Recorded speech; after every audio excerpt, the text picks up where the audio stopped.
Jangan lupa like, subscribe and share. Barang pre-order pun dah sampai, jadi kita nak pergi ambil.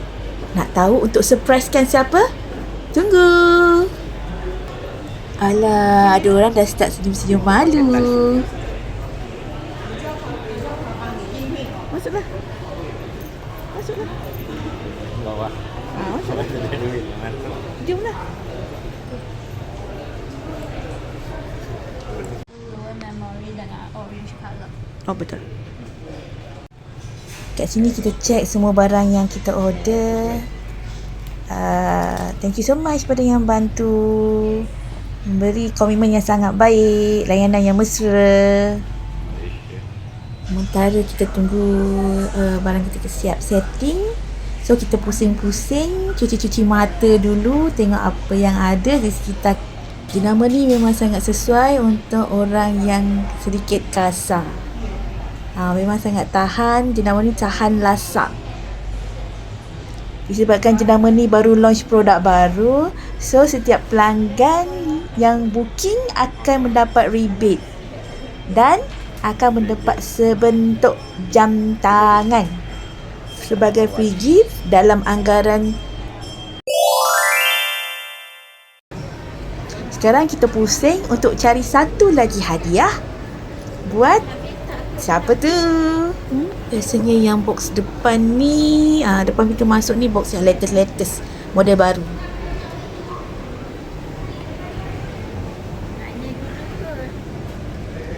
Sebabkan banyak sangat cantik-cantik, rambang mata, tak tahu nak pilih yang mana satu, tak tahu nak pilih model yang mana satu. Digital ataupun analog, semuanya. Itu 800 pun. Bukan setakat tengok model je, kita pun kena tengok harga juga. Kan? That's why I said this. Kan? Nampaklah jelas. Nah, Akak tu pula rabun. ya. Yang ini yes, memang rasa macam sangat cantik lah sangat. Mi. Wah, adik boleh pinjam-pinjam ni. Kan? Oh. Suka makeup. Dia nampak akak dalam animasi dia. Yeah, akak rasa ke drawing. Yes, like drawing. Okay, ni suruh dia ambil yang tu dengan Mama nak tengok warna pink tu tak? Yeah, pening lah. Tolonglah tanya abang ni. Mana? Saya beli dua tapi apa ni beli dua. Nak. Kalau pakai mana yang menarik? Ni tak tahu. Alah.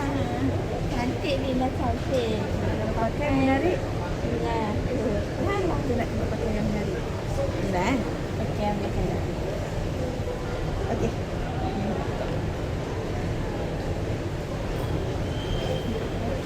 Si cantik ni tak boleh berpisah dengan cermin tau. Okey, barang pun kita dah settle check dan bayar. So, Yeay.